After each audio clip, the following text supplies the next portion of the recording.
अगर उन्हें ये है कि ऑनलाइन पढ़ाई का एक चर्चा है कि ऑनलाइन पढ़ाई चल रही है, चलो चल रही है पढ़ाई, लेकिन आप भी जानते हैं कि जो ग्रामीण क्षेत्र है, ग्रामीण इलाका है, वहाँ सभी के पास मोबाइल उपलब्ध नहीं है। उपलब्ध हैं तो उनके खर्चे, कोई नेट डलाने के लिए इंटरनेट सुविधाएं नहीं है उनके पास, लोगों के पास अच्छी फैसिलिटीज़ नहीं है, तो वो नहीं पढ़ पा रहे हैं।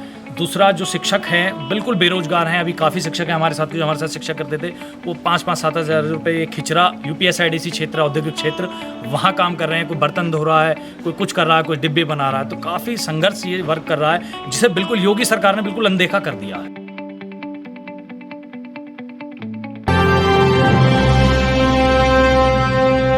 भारतीय जनता पार्टी सरकार होनी चाहिए जी।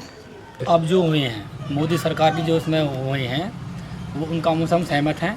और कोविड-19 के चलते हुए हमारे मोदी जी ने, योगी जी ने, समस्त भारतीय जनता पार्टी के सभी कार्यकर्ताओं ने काफ़ी संघर्ष करा है।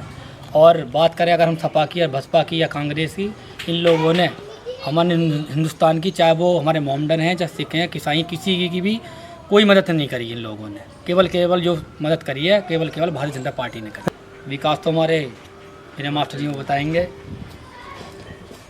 मैं मिस्टर विनय कुमार सिसोदिया मास्टर हूँ पेशे से, राजनीति से काफ़ी समय से जुड़ा हुआ हूँ।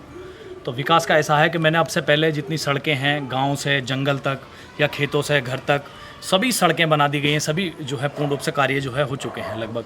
एक हमारे पास में ही है प्लखुआ, वहाँ भी बहुत अच्छा रोड हुआ है, बहुत जल्दी काम हुआ है। जो दिल्ली से और मेरठ तक का हाईवे है वो काफ़ी अच्छा, बहुत जल्दी काम हुआ उसमें।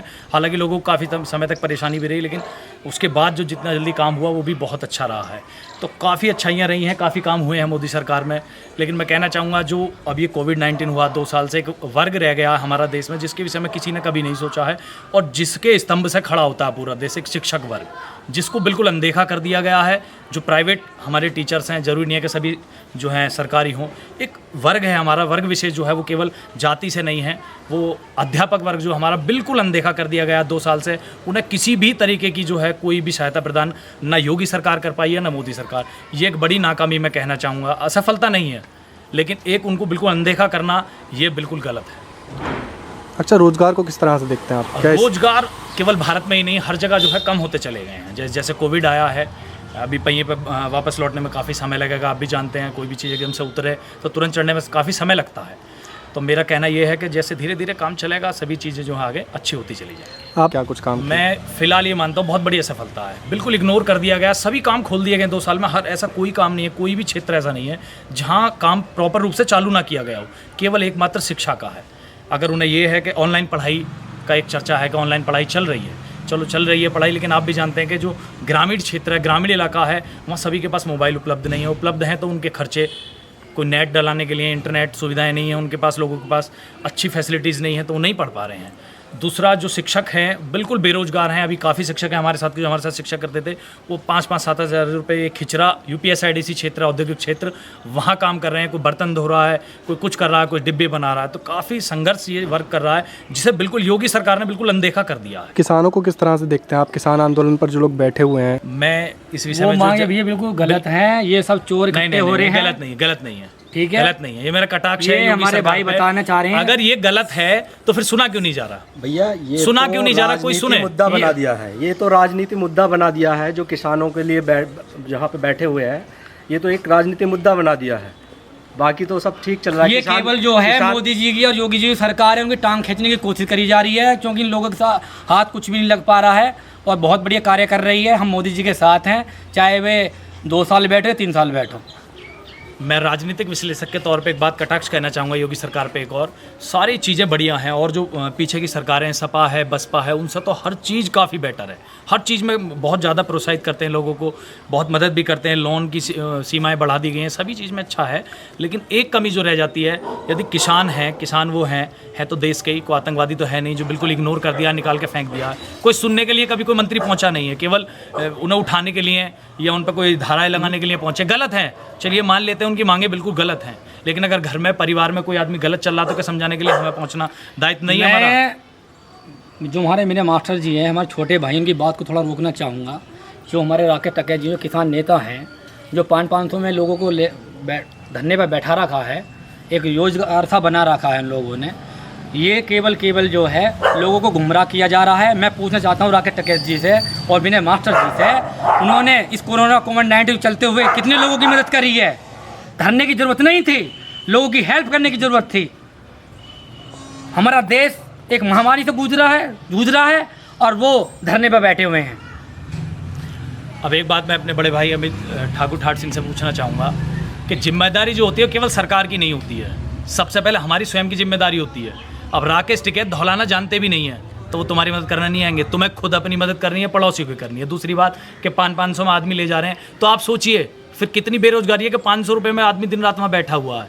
आपकी बात बड़ी कर रहा हूँ मैं कि 500 रुपये लेकर के कोई वहाँ बैठा हुआ है और थाली आदमी है, इसका मतलब वो रोजगार नहीं है उसके पास, तो 500 रुपये दे के ही बैठा सही, लेकिन रोजगार खत्म है। फिर ये मानिए क्या सफलता योगी सरकार की रही है या मोदी सरकार की रही है फिर रोजगार में, ये मानना पड़ेगा आपको। चलिए 500 रुपये आप बता रहे हैं, 500 रुपये लेते हैं तो वही जाएगा जो जिसका रोजगार नहीं होगा। आप मानेंगे नहीं मानेंगे सर?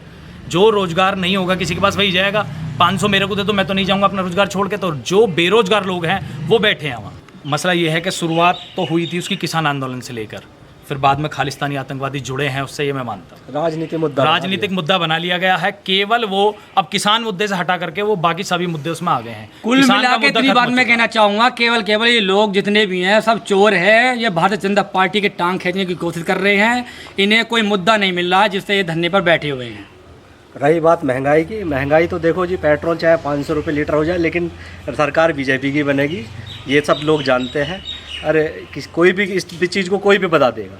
और जब से भारतीय जनता पार्टी की सरकार बनी है हम लोग सुरक्षित हैं, हमारी धी बेटी सुरक्षित हैं, कहीं भी आ जा सकते हैं। लेकिन सपा में या हम बात करें कांग्रेस की या बसपा की, उस टाइम में माहौल बहुत ही गंदा था, क्योंकि हमारी धी बेटी अगर कहीं अड्डे तक भी जाती है या किसी काम के लिए बाहर जाती है तो सुरक्षित नहीं थी। मोदी जी की सरकार में अब हमारी धी बेटियाँ सुरक्षित हैं। मैं एक बात और कहना चाहूँगा आपके माध्यम से, एक तो जो शिक्षक वर्ग है मोदी जी से, योगी जी से, सभी से मेरा है, चाहे वो किसी भी क्षेत्र किसी भी राज्य का है, उनकी तरफ ध्यान देना चाहिए। काफ़ी शिक्षक वर्ग जो है बहुत नीचे आ चुका है। 2 साल हो गए, सभी का क्षेत्र में काम चालू हो गया, केवल एक शिक्षा के क्षेत्र को छोड़ करके। दूसरी बात मेरी ये है कि जो रोजगार है धीरे धीरे चालू होंगे, एकदम से नहीं मिलेगा किसी को भी, तो सभी को सब्र रखना पड़ेगा। ऐसा नहीं है, देश छोटा नहीं है। फिर 23 करोड़ से ज़्यादा जनसंख्या उत्तर प्रदेश में, यानी कि पाकिस्तान से भी ज़्यादा जनसंख्या कोई व्यक्ति संभाल रहा है, तो छोटी बात नहीं है। इससे पहले भी जो रहे हैं उनके लिए भी बड़ी बात रही है। ऐसा नहीं है मैं ये कह दूं कि सपा के राज में, बसपा के राज में उन्होंने नहीं संभाला, केवल लूट की कोशिश की है सभी ने, लेकिन इतनी अच्छी कोशिश नहीं की है जितनी योगी जी ने की है। कोविड-19 का जो चल रहा था उस समय इनसे ज़्यादा पूरे वर्ल्ड में एक्टिव कोई नहीं था। कोरोना पॉजिटिव होने के बाद, नेगेटिव होने के बाद दोबारा फील्ड में आए और ऑन द फील्ड काम किया। अच्छा, ऑक्सीजन की कमी से जो मौतें हुई थी, बिल्कुल उठा सकती थी, लेकिन ये केंद्र सरकार का फेलियर नहीं था, ये राज्य सरकार का फेलियर था, जो अचानक से ही जहाँ भी ये ऑक्सीजन प्लांट की कमी हुई है, ऑक्सीजन की कमी हुई है, आप भी जानते हैं। अगर मेरे घर में कमी है तो सरकार थोड़ी ना आएगी, पहले मुझे खुद सचेत होना पड़ेगा। कभी एक लहर हम देख चुके हैं, दूसरी का अलर्ट हो गया है, तो मैं अपने घर में पहले ही एहतियात बरत के रखूँ हर चीज़ की। अब जैसे केजरीवाल सरकार है दिल्ली में, उन्होंने कभी ऐसा काम किया नहीं। वो लग गए अपने उन चीज़ों में कि मैंने बिजली फ्री दी है या मेट्रो फ्री दे रहा हूँ मैं, या ये चीज़ें बस सेवाएं फ्री हैं, तो बहुत सारी चीज़ उन्होंने फ्री दी, लेकिन यहाँ काम नहीं किया उन्होंने, क्योंकि अगर ये काम कर चुके होते तो इतनी ऑक्सीजन की आवश्यकता होती ही नहीं। ये मतलब जो भी है बहुत दुखदपूर्ण घटना है, लेकिन इसमें कोई सरकार नहीं कहती कि आप इन्हें दवाई। कोविड-19 के चलते हुए हमने देखा कि हमारे परिवार का सदस्य है या वो किसी भी परिवार का सदस्य है जो इस बीमारी से अपने परिवार को या हम लोगों को छोड़कर चला गया है, लोग उस व्यक्ति को हाथ लगाने में भी बहुत अपने आप को वैसा फील करते थे। तो आपने देखा होगा कि बॉडी घर तक नहीं आती थी, उनको वहीं गैस के जो चूल्हे होते थे या सिलेंडर जो भी होता था वो वहीं वहाँ पर उनका अंतिम संस्कार किया कर देते थे लोग बाग, और या फिर नदियों में बहा देते थे। ये बात भाई आपकी बिल्कुल सही है, लेकिन मैं इस बात को कहना चाहूँगा, कुछ लोग कहते हैं कि अगर 500 या 1000 रुपये का लीटर भी अगर पेट्रोल हो जाए तो हम सहन कर लेंगे। ये लोग वो कहते होंगे जिनके पास इतनी क्षमता होगी। लेकिन मोदी जी से मैं हाथ जोड़ के इस वीडियो के माध्यम से, इस न्यूज़ टाइम भारत के माध्यम से मैं कितना कहना चाहूँगा कि जो पेट्रोल या डीजल के जितने दाम बढ़ाए हैं, हाथ जोड़ के निवेदन ये है कि इन दामों को कम किया जाए, जिससे कि जो पिछड़ा वर्ग है, जो मतलब गरीब लोग हैं, अपने कार्यों को कर सकें और आगे बढ़ सकें। भैया आगे आगे तो पेट्रोल ख़त्म ही होना है, पेट्रोल पे कोई गाड़ी चलेगी ही नहीं, सीधा सीधा गैस पे सब चीज़ आने वाली है, सब चीज़ गैस पे लेकिन सीएनजी के दाम भी तो बढ़ रहे हैं। हाँ, सीएनजी के भी दाम बढ़ रहे हैं, लेकिन पीछे से महंगाई अब कहाँ करे, सब केंद्र सरकार की बात है सर। मैं एक कारण आपको बताऊंगा। एक परिवार में 10 लोग हैं, एक परिवार में 1 लोग हैं, उनको भारत सरकार सब्सिडी देती है एज ए नेबर। वो पड़ोसी देश हैं, ये भारत का दायित्व है, वो सक्षम नहीं है तो भारत अपनी सब्सिडी खत्म करके उनको एज ए प्राइस में जितना खर्चा होता है उतने पे देता। वो ऐसा नहीं कि वो आधे पे बेच रहे हैं, वो ऐसा कर सकते हैं, संभव ही नहीं है उनके लिए।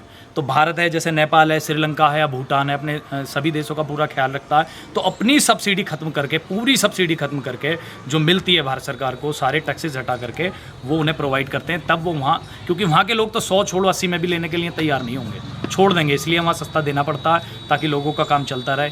भारत एकमात्र ऐसा देश है जो सभी का ध्यान रख के चलता है। देखिए, मौतें तो कोविड-19 एक बड़ा कारण रहा है। फेलियर किसी का भी हो सकता है, जरूरी नहीं है कि बीजेपी की सरकार है तब ये हुआ है, या कोविड-19 तो कांग्रेस की हो या सपा की, बसपा की हो। जी, मौत की और जामत की तो पता नहीं पड़ती कब कहाँ क्या आ जाए। सब जूझना ही पड़ता, संघर्ष भी करना पड़ना, ये तो आपको और किसी की हम भी लोगों सरकार को हो ये तो। एडजस्ट लेकिन करना पड़ता। ज़्यादा आपदा है, मौत आपदा देखो कहीं पे भी आ सकती है, ऐसा कुछ नहीं है आपदा। हाँ, ऐसा भी कह सकते हैं जो लोग सक्षम नहीं है इतना, मान लो अगर हम ट्रीटमेंट के लिए जाते हैं, इतना पैसा नहीं है हमारे पास, हाँ मैं मानता हूँ ये जायज़ भी है, जिनके पास गुंजाइश नहीं है, काफ़ी मौत जो है पैसे की वजह से या मनी की वजह से हुई है। और ये एक सही कदम हो सकता है कि लॉकडाउन लगाया, मान लो रोजगार देने के चक्कर में लॉकडाउन नहीं लगाते तो और भी ज़्यादा बड़ी आपदा होती, और भी ज़्यादा मौतें होती, तब भी सरकार को घेरा जाता, तब भी तो कहा जाता। अब इसलिए लॉकडाउन लगाया ताकि मौतें कम हो, हुई हैं कम, ऐसी बात। लेकिन सर देखिए, सही बात है आपकी, हर चीज़ महंगाई के साथ हो रही है, लेकिन इनकम भी बढ़ी है लोगों की। 1975 की बात है, 68 रुपये के करीब में सरकारी नौकरियां हुआ करती थी, 68 रुपये महीना, और 68,000 हैं। तो इनकम भी देखनी पड़ती है। पहले कौन बाइक ले सकता था, किसी में सक्षम नहीं था, कोई भी साइकिल तक नहीं लोगों के पास थे। आज गाड़ी ले लेते हैं जरा से, में एक छोटा बच्चा देखिए 500-500 के नोट लेके चलता। तो महंगाई बढ़ी है, लोग महंगाई को देख रहे हैं। अब मुझे बताइए, महंगाई बढ़ी है, किसी ने फ़ोन अपना बेच करके कीपैड का लिया किसी ने, या एलईडी बेच करके छोटा टीवी लिया किसी ने, या गाड़ी बेच के बाइक या साइकिल लिया? ऐसी बात नहीं है भैया, मैं थोड़ा तमाशी बात को विराम देना चाहूँगा और मैं ये बताना चाहूँगा, ऐसी बात नहीं कि महीने में, मुझे अपने गांव की तो पता है, और आप जब कहीं और ब्यौरा करोगे तो आपको मालूम होगा, हमारे यहाँ महीने में 2 बार राशन बट रहा है, जिसमें चावल भी, गेहूँ भी और दाल, सभी चीज़ की सुविधा हर जगह बट रहा है। मोदी जी एडजस्ट करा रहे हैं, ऐसा नहीं है कोई व्यक्ति भूखा सो रहा है या परेशान है। बिल्कुल फ्री, ये एक बढ़िया काम है उनका। मैं खुद लेके आ रहा हूँ। एक सेंट्रल गवर्नमेंट का है और एक स्टेट गवर्नमेंट, एक बार सेंट्रल गवर्नमेंट प्रोवाइड करती है उसे, एक बार स्टेट गवर्नमेंट प्रोवाइड करती है। सुविधाएं भी बढ़ी हैं लोगों की, ऐसा नहीं है पहले ट्रांसफर में 30-30, 40-40 दिन में रखा जाता था पैसे इकट्ठे करके, अब सुबह पुख्ता शाम को ट्रांसफर में रख जाता है। और तो थोड़ा कहीं ऐसा खर्चा भैया, होता ही है, देखो। अब से पहले जो सपा की या कांग्रेस सरकार थी, हफ्ते बाद लाइट आती थी, सुबह 10 बजे से लेकर रात 10 बजे तक लाइट आती थी। एक बार हफ्ते में दिन में 7 दिन आती थी लाइट दिन में, और नाइट में रात 10 आती, मतलब हफ्ते भर लाइट आती थी। लेकिन मोदी सरकार जब से बनी है, दिन रात लाइट आ रही है, बढ़िया लाइट आ रही है, इन्वर्टर की भी जरूरत अच्छा सिलेंडर, हाँ, सिलेंडर के दाम बढ़ा दिए गए हैं, लेकिन लोग एडजस्ट कर रहे हैं। मैं चाहता हूँ, कुछ महिलाएं ऐसी हैं जो चूल्हों पर नहीं बना सकती हैं, और सिलेंडर पहले मेरे ख्याल से 350-300 रुपये का आता था, अब मेरे ख्याल से 800-900 रुपये का हो रहा है। दाम थे। देखिए, अगर किसी भी देश में, कोई लोकतांत्रिक देश है, अगर वहाँ विपक्ष नहीं होगा और विपक्ष ऐसे काम नहीं करेगा तो तानाशाही सरकार हो जाएगी। आप कैसे कह सकते हैं कि वो ये नहीं कर, अब ये करते हैं वही काम कांग्रेस वाले कर रहे हैं, सभी जो विपक्षी दल, अगर ये नहीं करेंगे तो हम आपकी सुविधा में कहीं ना कहीं तानाशाही सरकार आ आंदोलन है, उस पर क्या कहेंगे? मैं थोड़ा सा ये कहना चाहूँगा, राहुल गांधी तो एक किस्म से पप्पू आदमी है, उन्हें यही नहीं पता कि मुझे इस चीज़ पर क्या कहना क्या नहीं कहना। हमारी जो देश की जनसंख्या है 125 करोड़ की समथिंग है, वो कहते हैं कि 25 करोड़ रोजगार को रोज़गार दिलाएंगे। हम ये चाहते हैं, और आपको भी मालूम है, और ये कोई भी बता सकता है कि केवल भारतीय जनता पार्टी की सरकार बनेगी, इसमें कोई दोहराई नहीं है। बीजेपी की सरकार, बीजेपी की सरकार भी नहीं, इसमें कोई दोहराई नहीं। यूपी में योगी जी। आपको जानकर हर्ष होगा कि आपके शहर दादरी में इंडियन ऑप्टिकल्स के नाम से शोरूम खुल गया है, जिसमें जापानी जर्मनी मशीनों द्वारा आंखों की जांच करके नज़र के, धूप के, फैशन के चश्मे तैयार किए जाते हैं, और सभी प्रकार के फैंसी फ्रेम, सन गॉगल्स व सभी प्रकार के लेंस जैसे single vision, bifocal, trifocal, progressive colour changeable, anti reflection and blue cut lenses etcetera. पता है नियर ICI बैंक, शिव मंदिर, धर्मशाला के सामने, GT रोड, दादरी। ऐसी ही बड़ी खबरों को देखने के लिए जुड़े रहिए हमारे साथ न्यूज़ टाइम भारत।